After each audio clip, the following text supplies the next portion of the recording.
আল্লাহ রাব্বুল আলামিন বলেন, আল্লাযীনা ইউনফিকুনা ফিস সাররাই ওয়াদ-দাররাই ওয়াল কাযিমিনাল গায়যা ওয়াল আফিনা আনিন নাস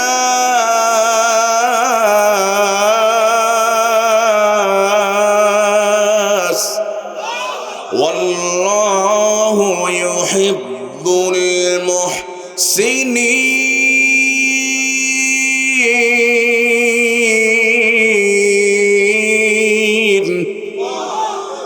আল্লাহ রাব্বুল আলামিন বলেন, আল্লাযীনা ইউনফিকুনা ফিস সাররাই ওয়াদ-দাররাই ওয়াল কাযিমিনাল গায়যা ওয়াল আফিনা আনিন নাস। আল্লাহ তাআলা বলেন, ও দুনিয়ার মানুষের শোনো, যারা সচ্ছল অসচ্ছল অবস্থায় যারা আমার রাস্তায় যারা দান করবে, আল্লাহর রাস্তায় যারা সদকা করে দান করবে, ওয়াল কাযিমিনাল গায়যা, আর যখন রাগ উঠে যায়, রাগের সময় রাগকে যারা কন্ট্রোল করতে পারে, রাগ যারা নিয়ন্ত্রণ করে, মানুষকে যারা ক্ষমা করে দেয়, আল্লাহ বলেন এই মানুষগুলি আল্লাহু ইউহিব্বুল মুহসিনিন।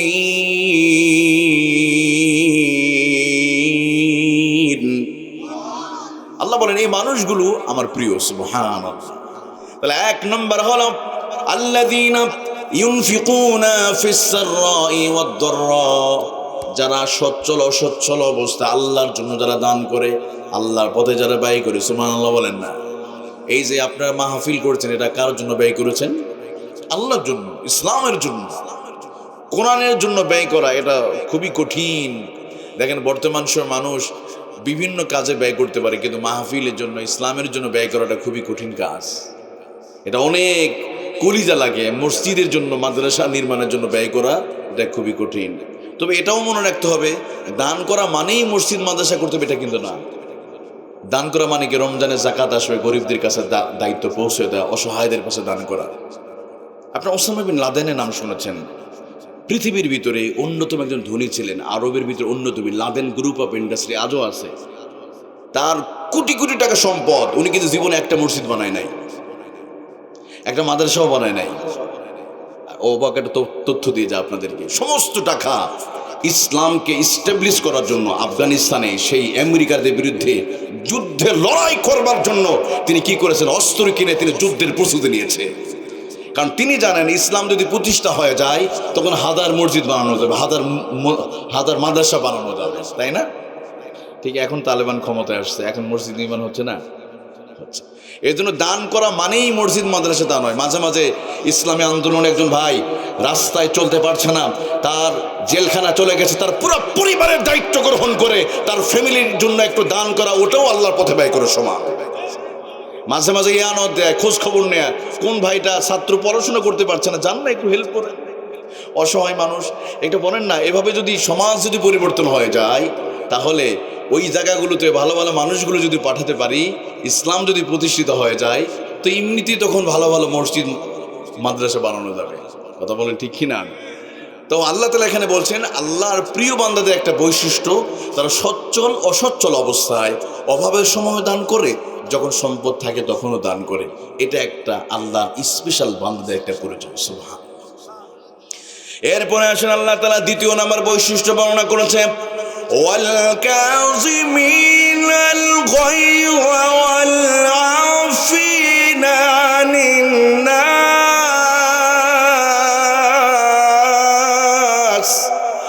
আল্লাহ রাব্বুল আলামিন বলেন আমার প্রিয় বান্দাদের অন্যতম একটা বৈশিষ্ট্য হলো, ওই মুমিন বান্দারা যখন রেগে যায়, রাগটাকে কন্ট্রোল করে ফেলে। রাগ রেগে গেলে তারা কখনো মানুষের সাথে খারাপ আচরণ করে। মুমিন বান্দাদের অন্যতম বৈশিষ্ট্য রাগ উঠলে রাগটাকে নিয়ন্ত্রণ করে ফেলে। একটা কথা আছে না, রেগে গেলেন তো হেরে গেলেন। আসলে পৃথিবীতে যারা রাগী মানুষ তারা কোনোদিন সফল হতে পারে নাই। যে রাগকে কন্ট্রোল করতে পারে সে পৃথিবীর সবচেয়ে বড় যোদ্ধা। রাগের মাথায় যা করেন, অনেকে আছে রাগের মাথায় স্ত্রীকে তালাক দিয়া ওই বালিশের সামনে মাথা লেগে চোখের পানি ফেলে কান্না করি। কত মোবাইল ভেঙে ফেলছে কত মানুষ। আচ্ছা মোবাইল কি দোষ করছে ভাই? রাগ উঠছে মারছে, আছেন এরকম? এই রাগ, রেগে গেলেন তো হেরে গেলেন, এই রাগের কারণে কত মানুষ ক্ষমতাও হারিয়েছে, এমন আছে না? আমাদের আজ থেকে 7 মাস 8 মাস আগে আমাদের ওই যে ম্যাডাম, একজন বুজুর্গ, সকালে ঘুমতে উঠি উনি জায়নামাজ তালাশ করতেন, আবার মসজিদ নির্মাণ করে, ভালো কথা, কিন্তু সুযোগ পেলে আবার ওই খতিবদের ধরে ধরে জেলখানায় ঢুকায়। আমি তো মনে করি ওনারা কেউ ক্ষমাতে নামাতে পারতো না যদি উনি যদি রাগটাকে যদি কন্ট্রোল করতে পারতেন। কতটা ভয়ঙ্কর হিংস্র, কতটা রাগী হলে একটা মানুষ বলতে পারে। 3 বারের প্রধানমন্ত্রী বেগম খালেদা জিয়া, বয়স্ক মানুষ, ওনারে পদ্মা সেতুতে ফেলে দিবে, ডক্টর ইউনূসরে ফেলে দিবে, দেন এখন কোথায়? নিজেই নাই। তো এই যে মানুষগুলো ফেলে ওনারা আছে, এই যে রাগ, ওনার কথায় কথায় রেগে যেত, বেশি কথা বললে বিদ্যুতের লাইন বন্ধ করে দেবে, বেশি কথা বললে এটা বলতে। আর আমার ছাত্ররা যখন বৈষম্যের বিরুদ্ধে যখন ছাত্ররা বলল পড়াশোনা করবে, আর একদল মানুষ সুবিধা নিয়ে বিভিন্ন কোটার মাধ্যমে একদল অথর্ব মানুষগুলো চাকরিতে বসবে, এটা হতে পারে না, পড়াশোনা করব আমরা, এটা হবে মেধার ভিত্তিতে চাকরি হবে। রাস্তায় নেমে যখন স্লোগান দিল, আর আমাদের ম্যাডাম ওই আপা রেগে গিয়ে বলল, আমি কি চাকরি ওই রাজাকারের নাতিপুতিদেরকে দিব? আমি কি মুক্তিযোদ্ধাদের নাতিপুতির না দিয়ে রাজাকারের বাচ্চাদের দিব? বাস, ওনার এই 1 সেকেন্ডের এই কথায় ওনার 17 বছরের তিল তিলকিরি করা মসনদ আল্লাহ তাআলা 45 মিনিটের ভিতরে ভেঙে তছনছ করে দিয়েছে। কথা বলেন ঠিক কিনা? ছাত্ররা বলল চাইলাম অধিকার, বানিয়ে দিল রাজাকার। এই রাজাকারের স্লোগান দিয়ে দেশে হাজার হাজার তৌহিদ জনতাকে জেলখানায় ঢুকে, আয়না করে ঢুকে নির্যাতন করেছে। এই রাজাকারের স্লোগান দিয়ে, এই রাজাকারের স্লোগান দিয়ে বিশ্বনন্দ মুফাসসির কোরআন আল্লামা সাঈদীকে 13 বছর 3 মাস কারারুদ্ধ জীবন যাপন করা পরে ওনার জীবনে পরন্ত বিকেলে ওনাকে চিকিৎসার নাটক করে শহীদ করা হয়েছে। ছাত্ররা বলল রাজাকার আল্লামা সাঈদীকে যখন বানিয়েছে, অত সমস্যা নাই, রাজাকার এখন আর গালি নয়, এখন আমরা রাজাকারা, অতএব আমরা স্লোগান দিব তুমি কে আমি কে। একটু বলেন না, তুমি কে আমি কে। কারণ এই পোলাপানদেরকে রাগ করে রাগায় লাভ নেই, কারণ এরা এখন বর্তমান জেনজি, এই প্রজন্মের 2000 সালের পর যে জন্ম, এগুলো অন্য টাইপের। এরা সুযোগ পেলে, কারণ এরা যুব সমাজ, এদেরকে আমরা তো ভেবেছিলাম যুবকরা মনে নষ্ট হয়, ধ্বংস হয়ে গেছে মনে হয়, সারাদিন মনে হয় ফেসবুক, ফ্রি ফায়ার, পাবজি কেমনি পুরো থাকে, এদের কিছুই হবে না, সব শেষ। কিন্তু না, তলে তলে যুবকদের ভিতরে যে এতটা কোরআনের প্রতি ভালোবাসা জন্মে গেছে, আমরা টেরই পাই নাই। আলহামদুলিল্লাহ বলেন না? গত 17 বছর ধরে এই যুবকদেরকে আলেমদের থেকে বিচ্ছিন্ন করবার সমস্ত আয়োজন তারা সম্পন্ন করেছিল। আলেমদেরকে ধর্ষণের মামলা দিয়ে কখনো কখনো কোনো আলেমদেরকে দেশ থেকে তাড়িয়ে দেওয়া হয়েছে, আবার কোনো আলেমদেরকে ধর্ষণের মামলা দিয়ে জেলখানায় বন্দী করা হয়েছে। উদ্দেশ্য হলো একটাই, যুব সমাজকে আলেমদেরকে দূরে সরে রাখবে। কিন্তু আল্লাহ তো কৌশল করেছে আর একটা, ওরা আলেমদেরকে ধর্ষণের মামলা দিয়ে জেলখানায় ঢুকেছে, কিন্তু যুবকদের ভিতরে আল্লাহ তাআলা কোরআনে ভালোবাসা আরো ঢুকাই দিচ্ছে। কথা বলেন ঠিক কিনা? ওরা 17 বছর সফল হতে পারে নাই, কারণ আল্লামা সাঈদীকে, আল্লামা মামুনুল হককে ধর্ষণের মামলা দিয়েছে। সাঈদী সাহেব দুনিয়াতে নাই, কিন্তু আগামী 40 বছর পরে যুব সমাজ যখন সাঈদীর কথা শুনবে, চোখের পানি ছেড়ে কান্না করবে, আর ওই স্বৈরাচার ডাইনি মহিলার কথা শুনলে মানুষ ঘৃণা করবে। তাহলে কি আমাদের লস হয়েছে না লাভ হয়েছে? সম্মান কে দেয়? ওরা ধর্ষণের মামলা দিয়ে সম্মান কেড়ে নিতে চেয়েছে, জনগণের কাছে বিচ্ছিন্ন করতে চেয়েছে। আজহারি সাহেবকে দেশ থেকে তাড়িয়ে দিয়েছিল, কিন্তু আজকে আজহারি বাংলা জমিনে আছে, লক্ষ লক্ষ জনতা ওনার পিছু দৌড়ায়। আমরা তো হ্যামিলনের বাসিওয়ালা শুনেছিলাম, একজন বাসিতে ফু দেয় আর পিছনে ইঁদুরের বাচ্চা দৌড়ায়, আছেন? তো এখন হ্যামিলনের বাসি হলে এই হুজুররা, আলহামদুলিল্লাহ বলেন, যেদিকে হুজুর ওইদিকে যুবকরা যায়। ওরা যেটা চক্রান্ত করেছিল 17 বছর ধরে টিভিতে, কখনো কুত্তার মাথায় টুপি দিয়া যেমন খুশি তেমন সাজো, আবার কখনো কখনো নাটকের অভিনয়, সবচেয়ে খারাপ অভিনয়টা করা হচ্ছে যে মানুষটা মুখে দাড়ি আর টুপি দেয়া, এভাবে মানুষকে একটা মেসেজ দিয়েছে হুজুররাই খারাপ। কিন্তু সময় পরিবর্তন হয়ে গেছে, এখন মানুষ বলেছে না, 53 বছর ধরে অনেক কিছু দেখলাম, এবার আমরা হুজুরদের হাতে এদেশের দায়িত্ব আমরা দিতে চাই। কথা বলেন ঠিক কিনা? সম্মান কে দেয়? আপনি সম্মান কিনে নিতে চেয়েছেন, কিন্তু সম্মান তো দিবে আল্লাহ।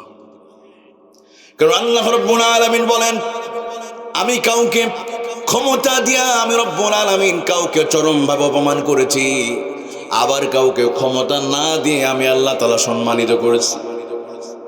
تعز من تشاء وتذل من تشاء بيدك الخير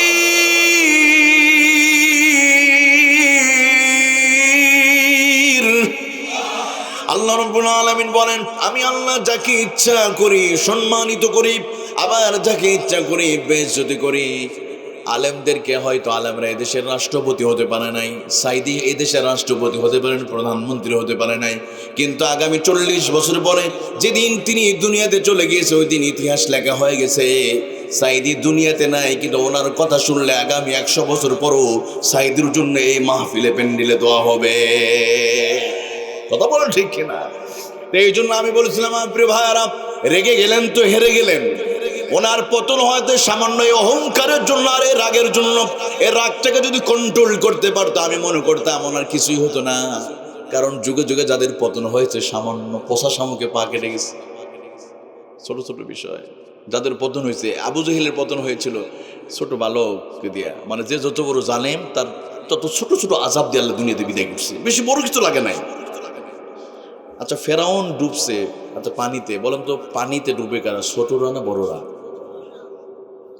ফেরাউন ডুবে মরছে না? নমরুদ আল্লাহর সাথে বাটপারি করলো, আল্লাহ বলল দাঁড়া তোরে সাইজ করার জন্য একটা প্রতিবন্ধী অসুস্থ মোঠা পাঠিয়ে দিল, বাস এক মোঠাতে শেষ। আবু জেহেল আমার নবীকে অনেক কষ্ট দিয়েছে। আল্লাহ বলে আবু জেহেল তোরে দুনিয়াতে বিদায় করার জন্য খালিদ বিন ওয়ালিদের প্রয়োজন নাই, আবু উবাদা ইবনুল জাররার প্রয়োজন নাই, ওমর ইবনুল খাত্তাবের প্রয়োজন নাই, আমার ছোট্ট নাক দিয়ে দুধ পরে মাছ আর মজ তোরে দুনিয়াতে বিদায় করে দেবে। সুবহানাল্লাহ। জর্জ ডব্লিউ বুশ গোটা পৃথিবীটা নরকে পরিণত করেছিল, কিন্তু ওনার পতন হয়েছে জুতার পিটা খেয়ে। কথা বলেন ঠিক কিনা? ঠিক তেমনি আমাদের যে মাদার অফ হিউম্যানিটি, ওনার পতন হলো গত 17 বছর। বড় বড় রাজনৈতিক দলগুলো কোনো কর্মসূচি দিয়ে কিছুই করতে পারে নাই, অথচ ছোট ছোট ছাত্রগুলো রাস্তায় নেমে শুধু একবার স্লোগান দিয়েছে। রাস্তায় নেমে মাত্র 15 দিনের ব্যবধানে 17 বছর যা করতে পারে না, 15 দিনের ব্যবধানে ওনার এমন পতন হলো দুপুরের খাবারটাও খেতে পারে নাই। 40 মিনিটের ভিতরে বাংলার জমিন ছেড়ে তাকে পালাতে হয়েছে। আমরা শুধু চেয়েছিলাম পদত্যাগ। আমরা কি চেয়েছিলাম? মানে দেশেই থাক, দেশের মা, অনেকে মা আবার কারো কাছে আপা, দেশেই থাক। আল্লাহ বলে বোকা তোরা তো চাইতে পারিস না, শুধু পদত্যাগ চাইলে হবে না। যত 17 বছর আলেমদের পেজে জুলুম করেছে, এই তাফসির মাহফিলে অনুমতির নামে মাহফিল কমিটির সাথে তামাশা করেছে, আলেমদেরকে কুকুরের মতো স্টেজ থেকে নামিয়েছে, তোমরা পদত্যাগ চাইতে পারো, আমি আল্লাহ তাদেরকে দেশ ত্যাগ করে দিয়েছি। কিসের পদত্যাগ? আল্লাহ বলে তোমরা তো চাইতেই পারো না। কত বড় ঠিক কিনা? তো আল্লাহ এখানে বলছে বান্দা তোমরা রাগ করো না, যে রাগ করবে তো সে হেরে গেল, যে রাগটাকে হজম করে সে কি হয়ে গেল, জিতে গেল। সুবহানাল্লাহ বলেন না? এই জন্য আল্লাহ বলেন ওয়াল কাযিমিনাল গায়য ওয়াল আফিনা আনিন নাস। আল্লাহ রাব্বুল আলামিন বলেন মুমিনের অন্যতম বৈশিষ্ট্য হলো যখন রেগে যায় রাগটাকে কন্ট্রোল করে। সুবহানাল্লাহ বলেন। আমার বাবাজির যুবক ভাইয়ারা, আমার নবীজি তিনি কেমন ধৈর্যশীল ছিলেন। আমার নবীজি কখনো রেগে যেতেন না। সুবহানাল্লাহ বলেন। এমনকি শত্রুকে কাছে পেয়ে নবীজি তারা মাফ করছে। সুবহানাল্লাহ। একবার নবীজি আবু বকর ওমর সাথে আছে, এমন সময় একজন ইহুদি, একজন ভিক্ষুক এসে নবীজি মুহাম্মদুর রাসূলুল্লাহ সাল্লাল্লাহু আলাইহি ওয়াসাল্লামের চাদরটা ধরে হেঁচকা টান দিয়েছে। ওই চাদরটা শক্ত কাপড় হওয়ার কারণে প্রিয় নবীদের পবিত্র নূরের দেহের আহারে চামড়াটা লেগে, ওই চাদর লেগে পবিত্র চেহারার একটা স্পট পড়ে গেল, ব্যথা পেয়ে গেছে, পবিত্র চেহারার মধ্যে স্পট পড়ে গেল। প্রিয় নবীজি পেছনে তাকিয়ে দেখে যে একজন ব্যক্তি বলে মুহাম্মদ মুরলি ফি সাবিলিল্লাহ, মুহাম্মদ তুমি আল্লাহর রাস্তায় একটু দান করো। কল্পনা করেন একজন ভিক্ষুক আপনার কাছে আপনার কাপড়, এই আমরা দান করো, আপনি দান করবেন? ধরেন আপনার পাঞ্জাবি শার্ট টেনে একজন ভিক্ষুক বলছে এই বেটা তুই আমার দান কর, আপনি দান করবেন না মারবেন ওরে? কিন্তু দেখেন আমার নবীজি কিভাবে রাগকে নিয়ন্ত্রণ করতে পারেন, কন্ট্রোল করতে পারেন। অন্যান্য সাহাবীরা রেগে গিয়েছে, কিন্তু নবীজি মুহাম্মদুর রাসূলুল্লাহ সাল্লাল্লাহু আলাইহি ওয়াসাল্লাম কোনো রাগ হলেন না। আমার নবীজি রাগ না হয়ে নবী সাল্লাল্লাহু আলাইহি ওয়াসাল্লাম কি বললেন? তিনি মুস্কি হাসি দিয়ে বললেন ওসমান আলীরে তোমরা বাইতুল মাল থেকে তার কিছু দিয়ে দাও। সুবহানাল্লাহ। এমনকি আমার বাবাজিরা, যুবক ভাইয়ারা, আমার নবীজি রাগ তো দূরের কথা, শত্রুকে কাছে পেয়ে ওই যে ইয়ামামা দেশের বাদশাহ রাসূলুল্লাহকে হত্যা করার জন্য তিনি চলে আসলেন। আমার নবীকে দুনিয়াতে বিদায় করে দেবে। সুমামা বিন উসাল তিনি চলে আসলেন, নজদের সীমান্ত দিয়া ঢুকেছে, নবীজিকে দুনিয়াতে বিদায় করে দেবে। এমন সময় রাসূলুল্লাহর প্রিয় সাহাবীরা সুমামা বিন উসালকে দুই হাত দুই পা বেঁধে নবীজির সামনে হাজির করা হলো। ওগো নবীজি, আপনাকে দুনিয়াতে বিদায় করার জন্য এই সুমামা বিন উসাল ইয়ামামা থেকে আপনার কাছে এসেছে। ওগো নবীজি, আপনাকে হত্যা করার জন্য সুমামা বিন উসাল এসেছে, অতএব তার কোনো ক্ষমা নাই।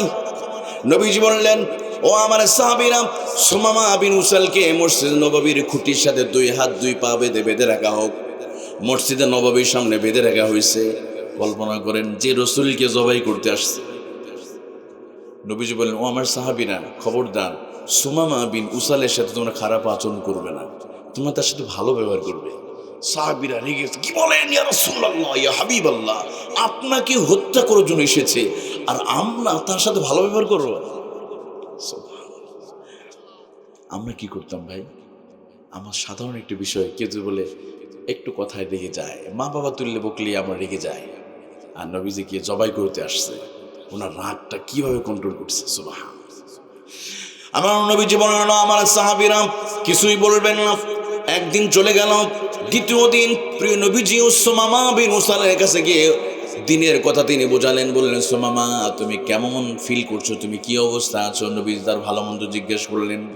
কল্পনা করুন, শত্রুকে হাতের কাছে পেয়ে আমার নবীজি তার ভালো মন্দ জিজ্ঞেস করছে। এমনকি তৃতীয় দিনের মাথায় নবীজি নিজেই দুধ দহন করে, বকরির দুধ দহন করে সুমামা বিন উসালের সামনে রাসূলুল্লাহ হাজির হয়ে গেছে।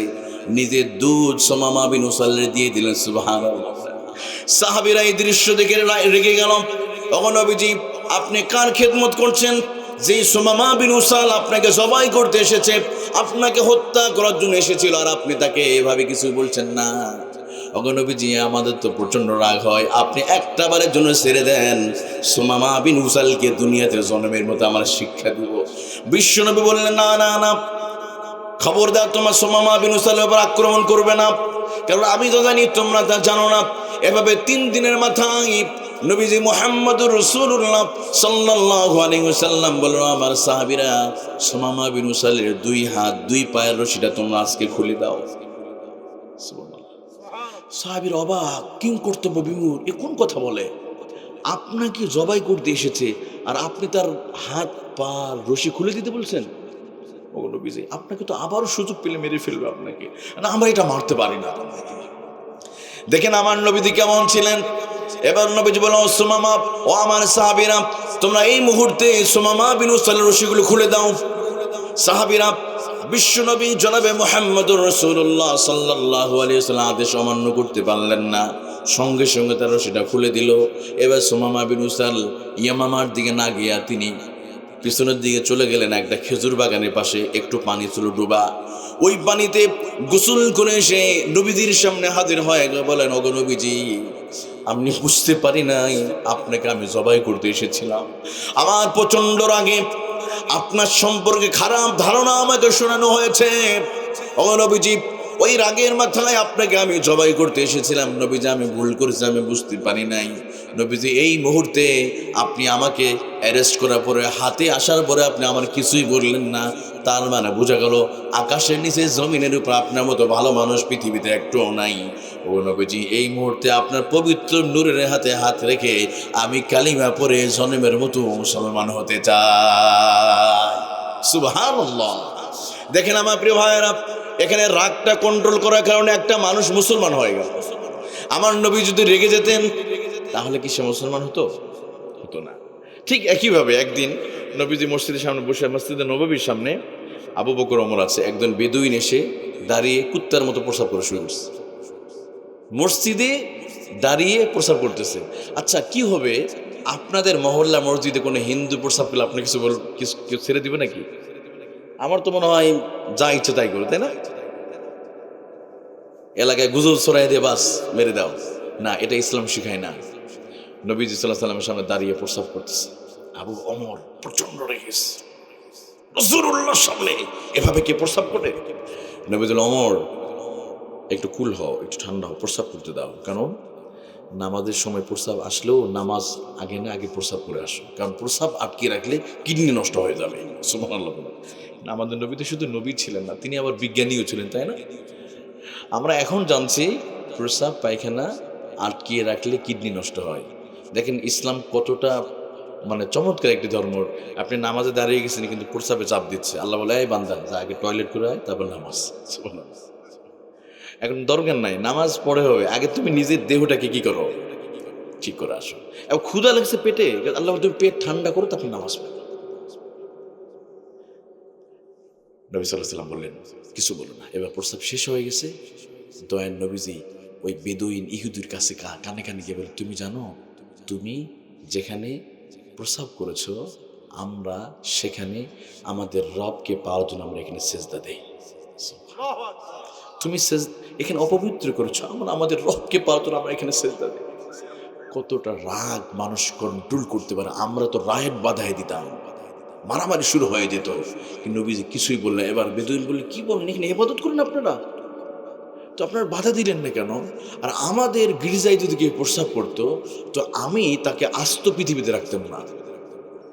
আর আপনার সাথে দুইজন সাহাবী আছে, ক্ষমতা আছে, আপনার মসজিদের সামনে আমি দাঁড়িয়ে প্রস্রাব করলাম, আপনি কিছুই বললেন না।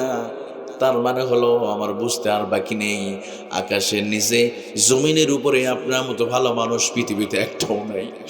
নবীজি এই মুহূর্তে আপনি আমার কালিমা পড়ে মুসলমান বানায় দেন। والكاظمين الغيظ والعافين عن الناس। আল্লাহ রাব্বুল আলামিন বলেন, আমার মুমিন বান্দা যারা হবে, আল্লাহর স্পেশাল বান্দা যারা হবে, আল্লাহর জান্নাতি বান্দা যারা হবে, এক হাতে রব্বানা যালামনা, আর এক হাতে সুদের দেনা পাওনা, জীবনে দোয়া কবুল।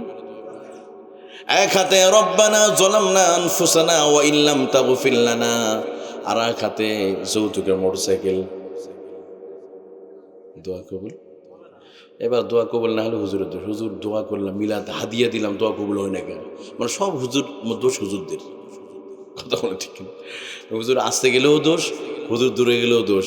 আবার যদি একটু আসতে যায়, কি ব্যাপার আজকে মানে অনেক খাওয়ান খাইছে, হাঁটতেই পারে, আসলে নাই। দোয়া কবুল না হলেও দোষ, উনি খাবে সুদ, উনি খাবে ঘুষ, অন্য জায়গা দখল করে কুদাল দিয়ে মাঠে জমির আইল ঠেলে এসে বলবে কাতার সোজা করো, আসেন এরকমের। কাতার সোজা করছিল ওখানে, এখানে সোজা। আল্লাহ বলে, কবর আয় তোর চাঁদমত আমি সোজা করবো। কথা কোন ঠিক কিনা? মান আখাদা শিবরাম মিনাল আরদি জুলমা, 1 বিঘা জায়গা কি দখল করে 7 তবক জমিনটা গলার মধ্যে আল্লাহ বেরিয়ে পড়ায় দেবে, নাউজুবিল্লাহ বলে। তো এখন দোয়া কবুল না হলে আমাদের দোষ না, প্রিয় ভাইরা, দোয়া কবুল হবে না। মা বাবাকে গালি দিয়েছেন, দোয়া কবুল হবে না। এই মোবাইলে একটা পাসওয়ার্ড আছে না, 1 2 3 4 5 আমরা পাসওয়ার্ড দিই, এই পাসওয়ার্ড ভুল হলে কখনো মোবাইল খুলবে না। নির্দিষ্ট পাসওয়ার্ড দিলেই ফোনটা খুলবে। ঠিক তেমনই আপনার দোয়ার পাসওয়ার্ড যদি লক হয়, দোয়া কবুল হবে না। যেদিন হারাম খেয়েছেন, দোয়ার পাসওয়ার্ড লক হয়ে গেছে, দোয়া কবুল হবে না। মা বাবাকে ধমক দিয়েছেন, পাসওয়ার্ড লক হয়ে গেছে, দোয়া কবুল হবে না। স্ত্রীতে হারাম যৌতুক নিয়েছেন, দোয়া কবুল হবে না, পাসওয়ার্ড লক হয়ে গেছে। ঘুষ খেয়েছেন, আপনি পাসওয়ার্ড লক খুলবে না। তবে হ্যাঁ, তাহলে কি আজীবন বন্ধ হয়ে থাকবে না? একটা মোবাইল যখন জ্যাম হয়ে যায়, হ্যাং হয়ে গেলে কম্পিউটারে যেমন ফ্ল্যাশ মেরে নেয়, ঠিক করে নেয়, ঠিক তেমনই আমাদের জীবনের যত পাপ হয়ে যাবে, তওবা নামক পাউডার দিয়ে আবার ফ্ল্যাশ মেরে আবার ঠিক করার সুযোগ করে দিয়েছেন কে?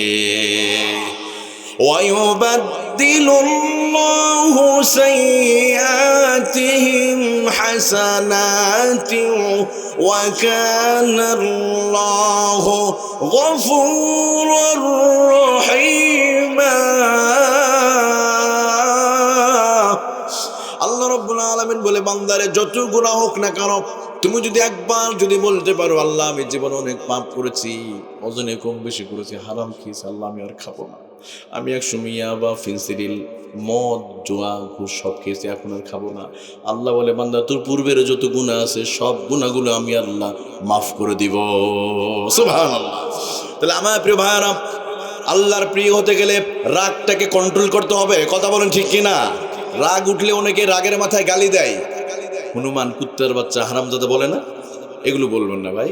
অনেক অনেক বাবা মা আবার সন্তানকে গালি দেয়, এই হারামি বলে না, এগুলো বলবেন না। আপনার বাচ্চা ভবিষ্যতে বড় হয়ে হারামের মতো আচরণ করবে, কারণ মা বাবার যে গালিটা ওটা আল্লাহ কবুল করবে, কারণ মা বাবা মুখ দিয়ে যেটা বের করবে সেটাই কবুল করবে। এজন্য এই কথাগুলো বলা যাবে। ওই যে আরবের একজন ইমাম ছিলেন, ইমাম আদিল কেলবানি, কালো কালো চেহারা এক নিগ্রু, আমি ওমরাতে গিয়ে দেখছিলাম, উনি এখনো বেঁচে আছে এখনো, তবে অন্য পেশাতে চলে গিয়েছে। এই মানুষটা ওনার মায়ের দোয়ার বদৌলতে, উনি বলেছিলেন ওনার মায়ের দোয়ার কারণে উনি বড় হয়েছে।